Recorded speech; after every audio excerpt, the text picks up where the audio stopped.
લેવો છે શોરૂમ કે પછી જોઈએ છે ઓફિસ? ઇન્વેસ્ટ કરીને આપવું છે રેન્ટ પર કે પછી રેન્ટ પર જ જોઈએ છે દુકાન?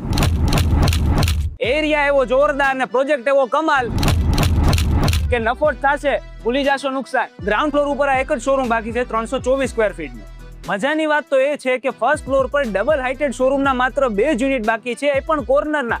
એક 523 સ્ક્વેર ફીટ ને બીજું 630 સ્ક્વેર ફીટ. સેકન્ડ ફ્લોર પર 300 થી લઈને 421 સ્ક્વેર ફીટ સુધીની સાઇઝમાં તમને 4 શોપ્સ મળી જવાની છે. થર્ડ ફ્લોર ઉપર 391 સ્ક્વેર ફીટનો આ એક જ યુનિટ બાકી છે, પણ કોર્નરનો, જેમાં તમને ટોટલ 135 સ્ક્વેર ફીટની બાલ્કની પણ મળી જશે, જેમાં તમને basement parking, ground floor parking અને ટુ વ્હીલર માટે સ્પેશિયલી 5th ફ્લોર અને ટેરેસ પર પણ પાર્કિંગ આપેલું છે, જેના માટેની તમને આ ટુ વ્હીલર લિફ્ટ પણ મળી જવાની છે. તમને અહીંયા fire safety, 24/7 CCTV security, common solar rooftop, common power backup generator પણ મળી જવાનું છે. તો આ કમર્શિયલ પ્રોજેક્ટમાં માત્ર 8 જ યુનિટ બાકી છે. રાજકોટના સેન્ટરમાં Bhaktinagar station plot main road ઉપર પુનીત મોટર્સની એક્ઝેક્ટ સામે આ પ્રોજેક્ટ આવેલો છે, એટલે કે ઓલ્ડ રાજકોટ અને ન્યૂ રાજકોટ બંનેની કનેક્ટિવિટી તમને મળી જવાની છે. તો આ એરિયામાં આ પ્રાઇસમાં આવો પ્રોજેક્ટ તમને બીજે ક્યાંય નહીં મળે. તો પ્રાઇસ માટે, સાઇટ વિઝિટ માટે અને બુકિંગ માટે આપેલ નંબર પર કોલ કરી દો અને રિવ્યુ પ્રોપર્ટીને ફોલો કરી દો. બાકી તમારી ફાયદાની પ્રોપર્ટી લઈને હું તો આવતો જ રહીશ.